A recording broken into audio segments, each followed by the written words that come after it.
It's funny because before I came out here, I had a little bit of energy, and now that I'm out here, I don't have a lot of energy. So bear with me. Okay. I might put my headphones on top of my head because I really don't feel like having them on my head because I want y'all to see how pretty my earrings are. Look how tiny and cute they are. Okay, I'm gonna put it right here. It's gonna be a part of my outfit or whatever. But if you see me like this, then we're family now. I'm very tired. After I finish recording this video, I'm gonna go take a nap, and then I'm gonna edit it tonight, and then I might post it tomorrow.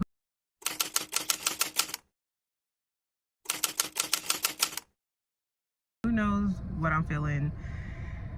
Let's just get this on and popping because I'm tired already. Somebody in my last video, let me go make sure who it is. I almost got the name wrong. I was gonna say Nerd Dripper. What? But it's Nerd Ripper. So Nerd Ripper commented on one of my last videos for Dumbing Down the Spiritual Experience to talk about hypersexuality and Tantra. So here we are. Okay, anyways, my name is Johnae. If you see me like this, and I'm reading off my iPad because this is the way that I'm able to keep all my thoughts and everything into a better alignment, because if I don't, it's just gonna go everywhere, and that's just not what we want today. We want me to stay on topic, because if I get off topic, that's a whole nother video for a whole nother story, and that's just not something that I'm willing to deal with today. So my name is Johnae, and if you see me like this, then we're family now. Of course, that's like my lingo. I love it. It's beautiful. Just know, if you're making food, just put some in the fridge for me. I'm serious. Put some in the fridge for me. Okay. But I'm just a girl who talks about the unknown, but everyone knows it. I mean, they just don't talk about it because they're either scared or just, I don't know, they're scared. I share my real experiences from my own journey to help, I guess, you make sense of the one that you're currently on or walking in. And my experiences could fill a book, like the Guinness Book of World Records, to be specific. Today, I'm gonna be focusing on hypersexuality and Tantra, which is great because one, I've experienced, okay? And the other, I would love to experience, okay? This video is a part of my Dumbing Down the Spiritual Experience, where I explain through my own perception what certain phrases mean and how different point of views, i.e. mine, could help to unlock new meanings along your journey. With that being said, let's get into it. That sounds like Berleezy. We can be like, I love Berleezy. Now, me personally, I'm very familiar with hypersexuality. Okay, especially in my teen years and in my early 20s. But according to Google, the Mayo Clinic, and the Very Well Mind, hypersexuality is a disorder, okay, or sex addiction that can stop you from completing everyday tasks like eating, cooking, cleaning, washing your ass, washing your dog's ass, or washing the grasshopper's ass. Who's this grasshopper? I have no clue. Moving on. Okay. The Very Well Mind, it basically says that it's an addiction. It can cause you not to be able to function normally or disrupt your daily activities. And the problematic behaviors that come from it is like consuming corn, excessive, masturbation, excessive. I'm sorry, what? Having a large number of sexual partners, which, I don't know, it makes me think about polygamy, and that's only two. That's just a thought. According to the Very Well Mind, there is no specific cause for hypersexuality, but I feel like I overstand the cause for hypersexuality. For what they account for, epilepsy can damage the brain, which can cause it. Chemical imbalances in the brain, certain medications can cause it. Dopamine replacement medications used to treat Parkinson's disease can cause it too. Hypersexuality can mess with you being able to walk your dog, cooking dinner. The grasshopper, sorry, I lost my train of thought. Those with ADHD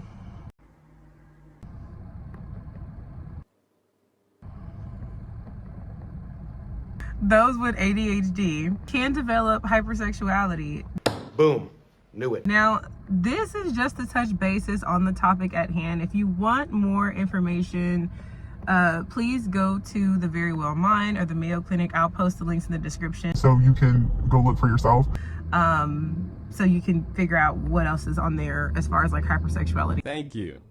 My personal experience from hypersexuality was the fact that I grew up in a very broken home. One thing I will not forget is one day I remember I was on the phone with my brother and I was just like, oh, what happens? Because like when I was younger, I was just like, our family is a family, and the fact that everybody split up is wild because I was a kid and I didn't really understand that like everybody was gonna go their own way. I was on the phone with my brother and I was just like, yeah, the family split up, and he was just like, nigga, we weren't a family. We was just a whole bunch of kids with a bunch of different daddies in the same household. and I was just like, okay, sure. Like, because when you say the word family, the definition behind it is definitely like a conglomerate or a bunch of people who are non-related or related who basically helps each other out. What adults now call lies. And for us, that was just not the case. So like, I grew up in a broken home. Of course, like my father sucked ass. My mom was narcissistic and didn't take accountability. And all my sisters and brothers were lost, including me. And what I meant by lost is just like, we were just raising ourselves. Like, we did the best that we could, you know, growing up in a broken home.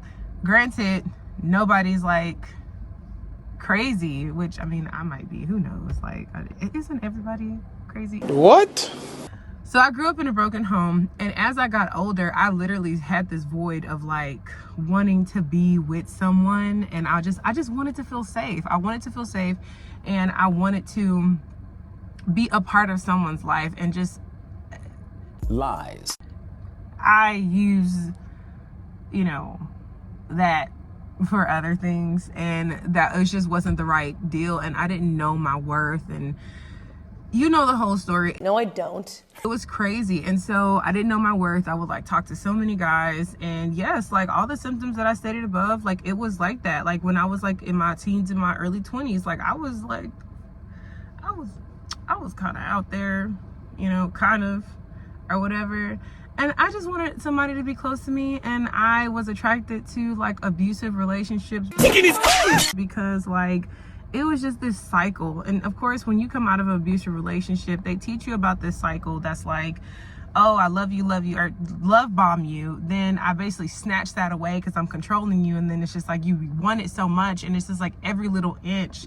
It's like toxic breadcrumbing, and that's exactly what I was dealing with. So yeah, like that's exactly like what happened. So yeah, that's my personal experience of hypersexuality. And yeah, like it ruined my life because like that's really all I wanted out of my relationships. Like when I was in my relationships, like that's literally like the only thing that I stood for was like I was just out here like doing stuff just to fucking do it. Like it was not like I actually like love, well, I thought I loved these people. Stop the cap. But I mean, it was like I was just doing shit just to do it, just because it was something to do, and because it was a dopamine kick. Like, why the fuck not? So of course, like I was just very like emotionally like not fucking grounded. Like I even had like my friends take me to other guys' houses because this is what like this is what I was doing. Like I was just like, this is my friend, this is a guy, he cares about me. And it's crazy because throughout that time, like I would like go to these guys' houses, and sometimes like this one guy I remember I was talking to, he was like, I came in his house and his room was dirty. I cleaned up his room. Why the fuck did I go to somebody else's house and clean up his fucking room? His mom even said like I could stay with him or whatever, because I don't know, when it came time for me to grow up, my parents was like, fuck all that shit. You're 18. You got to get the fuck up out of here. Like I got kicked out 2 days after I graduated high school. Okay. It's been wild. Okay. It's been fucking crazy, but that's my experience on hypersexuality. So yeah, it's like I've experienced those symptoms where all I wanted was just to be held, and I replaced that quick dopamine kick for something that I thought was like good for me, and it was not good for me. It was very toxic. Really? Now Tantra, okay, in my opinion, is the complete opposite from what I've learned on Samagruna samakaruna.org. In Sanskrit, of course, and Sanskrit is an ancient Indo-European language of India. In Sanskrit, it means to loom, to warp, and to weave. But in the Indian tradition, it's seen as a set of like theories, system, and a practice. This vague definition, and over time, individuals have like filled what they perceive as the true meaning, and one of those meaning being sexual practices. As I read on into this script, as I read onto it, I'll say things about like how like the term has been like westernized and how like it has become a sexual thing, when in reality it does not mean that at all. So I guess in a way it's like it's the complete opposite. It's basically, you'll see. This is what I read from this Samakruna. I feel like I'm pronouncing that wrong. Please correct me if I'm wrong. It's the dance of bipolar energy of like Shiva, Shakti, masculine, feminine, sun, moon, day and night, life and death, yin and yang, up and down, left and right, side to side, in and out, outside, inside, as above, so below. You know, bars, right? Because I could be record deal. Turn it off. What? I need something to hold this up, because I don't feel like holding this up, and it's gonna get in the way. Hold on real quick. In the way of my, oh, look what I found. Okay, we about to Jimmy rig this, nigga rig it. Y'all ain't never heard of the term Nigga rig. You've learned a new term today. Nigga rig it, because niggas always find ways to be innovative, and that's how we gonna do this. There's not enough fucking space. Hold on. I need something else to like put this. Oh, this melted in my car. That's nasty. I'll use this. What is that? I don't know who the fuck that is. That's not none of my business. Oh, did we do it? We did it. Oh, yeah? Because guess what? Your girl ain't got time nor the funds to buy shit right now. Is it gonna fall? Don't fall. Straighten up. Straighten up, nigga. Okay. Why does it look so motherfucking dark? Hold on. Whatever, it's fine. One thing's okay. Where was I at? Okay, so I was saying I think it's so crazy that once you have a balance or the opposites like collide, you realize that the opposites are able to collide like light and day, as above so below, because they overstand each other as if they were one. So then you really realize that there was really no duality in the first place and just an illusion of space due to separation. That shit is so wild to me, how it's like the same sides of the boat, the same side. Today, Junior? Same sides of the boat, both sides of the same coin. You know what the fuck I'm talking about. Due to separation, it's like people are just like, oh, it's different, when it's really not. It's the same. Moving on. Okay.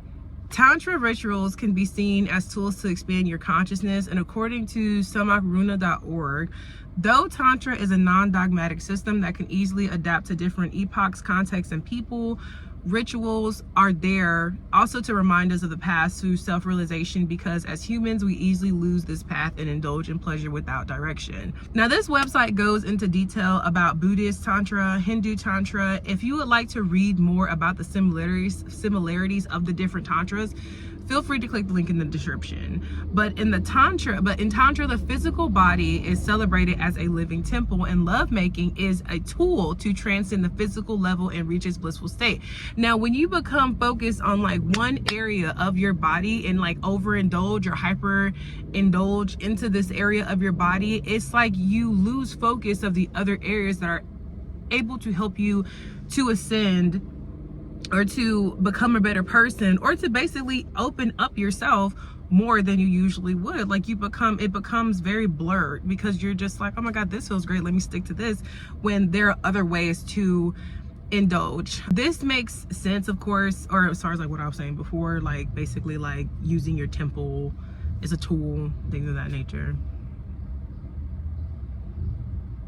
Anyways, that makes sense and points back to how spirituality and honestly your view of the world is based purely off your intentions. If you're walking around like willy-nilly and casually indulging in sexual activities for pure pleasure and have no intentions on learning your partner's body and exploring them on a spiritual level, meaning like their mind too, because your partner is not just ass and titties and a face, They have a mind. They're a walking person. Okay, your energy is negative, and you can drain their energy and only get a quick fix, which now, congratulations, you have become an energy vampire. An energy buyer. Yay! Good job, nigga. Anyways, so westernized interpretation of Tantra can be mainly viewed to be linked to sex, but in generational explanation, Tantra is more about the mind, body, and soul expressing it, and sex is only a partial tool to express yourself. Meaning that your awareness of all senses, sexual activity, being one, becoming one, you can be intentional, you can engage in the act rather than just going based off of pure pleasure. And one of the things that I've read about Tantra when it comes down to like the westernized version is there's like breath work. That's why like sometimes women, like when they're exercising, which I just found out recently, that women during exercise can orgasm while they're doing exercise because of the breath work. Because of the breath work. I need to slow down. Because of the breath work and the stimulation in their muscles and their abs and their pelvic area, which is so crazy to me. I'm like, now I really want a six pack. Maybe. Tantra rituals can include yoga, certain types of breath work, like I just mentioned, and can be about intimacy and connection. It's not necessarily about sexual intimacy. Honestly, what happens is that my video said low battery. You need to hurry up. Okay, so honestly, what happens is that I need to charge my shit. I need to hurry up. Honestly, what happens is that intimacy, when people think about intimacy, they think about like and that's, oh, I can make another video off that. That'd be cool. But when people talk about intimacy, they always think about like the sexual act, when intimacy is so much more than just like physical touch. Oh my God. I'm one of those people that you would call sapiosexual, and don't touch me if you have not explored my brain, okay? Or let me explore yours. So the more westernized version of Tantra is Neotantra, which includes new practices and techniques of practices. There are different types of Tantras, like monastic traditions, which like the monks in the Buddhism monasteries practice. The Wandering Yogis, which is practiced by the Mahasiddha people. Please stop this madness. I feel like I said that wrong. If I didn't say it right, please correct me. And then the householder tradition and many more. So to conclude from what I've read and my personal experiences, hypersexuality can come from different disorders that can stem from unresolved trauma. Your brain is wired or attempting to fill a void that you are unable to pinpoint, and just like any euphoric dopamine kick, it can take over your life unless you seek help, like go to therapy, like BetterHelp, Talkspace. I've used Talkspace and any other therapy service online or in person. I like in person, but of course after the pandemic, everybody's become like so divided. So I mean, I understand if that's something that you don't want to do. No, this video is not fucking sponsored, but hey, if y'all want to reach out to a girl, let me know.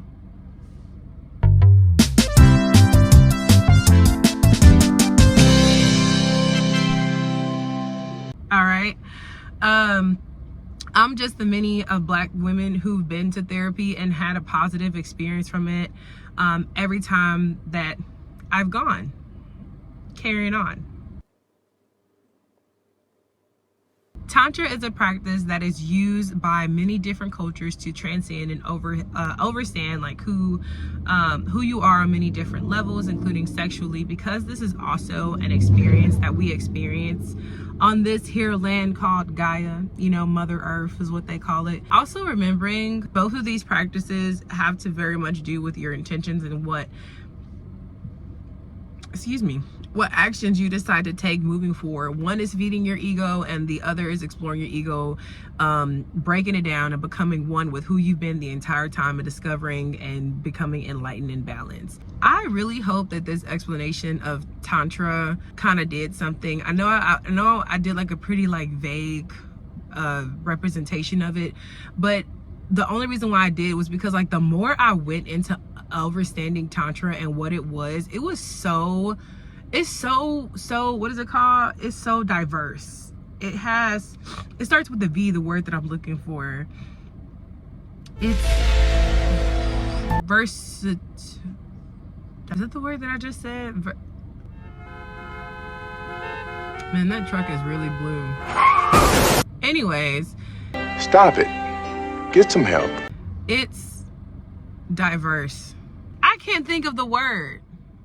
Anyways, y'all know what I mean. It's so diverse in its teaching and where it came from. And the website that I use talks about like where it came from and how it came to be, and then how it became westernized. And honestly, what's crazy is that, and I just have to say this before I end this video, what's crazy is that when you start learning about like different practices, different cultures, and different foods, I really hate the American culture. Like, I really fucking hate it, because it's like they don't give a damn about anything that makes up the whole entire practice. They don't give a damn about anything that has to do with anything other than self-pleasure and indulgence. It's like, think about when it comes down to like Korean food or Chinese food. Most Chinese restaurants just have fried rice, orange chicken, Sesame's chicken, General Tso. Hey, this is voiceover Johnae here. I didn't mean that most Chinese restaurants or different culture restaurants only have certain dishes. What I meant is that Americans only know certain dishes because of what has been brought to our attention about different cultures. Again, my point exactly of American culture, taking from other cultures and not valuing the entire culture, and it's pleasure-based, if you get what I'm saying, because there are more things to the different cultures that are stapled here in America that we could learn about, but we don't learn about them because of what is filtered through a funnel and being taught to us. Thank you. Chicken. And most Americans don't even know that the Asian culture, when it comes down to those different foods, are far and beyond than what we've experienced. Also, when it comes to like Tantra, it's like as soon as they heard about sex, they took it, ran with it, and made it into something else. And it was just like, why? I mean, and I get it, I understand why, but at the same time, if you are wanting to claim to be American culture, please understand that everything is pretty much stolen and grinded down into what they want to be viewed. So it's just like it's like a pitiful, what is it called, mixture of delusion and self-indulgence. And it's just like there's no real work included in it. And I feel like because that's been subliminally taught to us growing up, it's became an issue. So whenever you're deep diving into things like this, or whenever you deep dive into like culture and what it means and things of that nature, then really deep dive into it and understand like where it actually came from, so that way you can get more of an open mind when it comes down to things like this. I will say, like, since I've been on my journey and really understanding like who I am and opening up and getting all these confirmations, I've been wanting to reach out to like the logical side of my brain and kind of like understand like where these actual practices came to be. And I will say Tantra is one of the ones that I actually do want to try. Like, it's one of the ones that I do actually want to kind of figure out like what rituals are done. From what I understand, which I mean, most of the ones that I found out were sexual, and I'm just like, all right, come on, like that's not just what it is. Again, it's just a tool. So I'm gonna go in more depth about it, but this is just like it's a very superficial basis, like touch basis on it. Again, hypersexuality, I personally feel like, is your ego trying to fill a void that comes from trauma. And I feel like Tantra is you basically going face to face with that void and being like, who am I, what am I, and what is it that I really love about myself, and really deep diving into who you are and using certain rituals and practices to kind of bring that up to the surface and be like, okay, this is it. And of course, sexuality and your sexual and intimacy is a tool that you can use too. So, but I hope you like this video. If you didn't, I don't give a fuck, because that's not my problem, and it's not me, for me to determine why you don't like my video. But I hope you like it, and if you do, you can subscribe, and if you don't, you don't have to, because I want the right audience. If you don't want to be a part of the audience, I get it, I understand. Like, it's really not my place to try and force you to be over here, because everybody who's on, who's spiritual and did the self-work really understands that you can't force anybody over here in this bitch. Like, you really got to come over here by yourself. Like, it's really a really personal journey. But anyways, I hope you guys liked it. If y'all didn't, who cares? I hope you have a beautiful rest of your day, and hopefully this opened up some light nerd ripper about Tantra. So have a good one.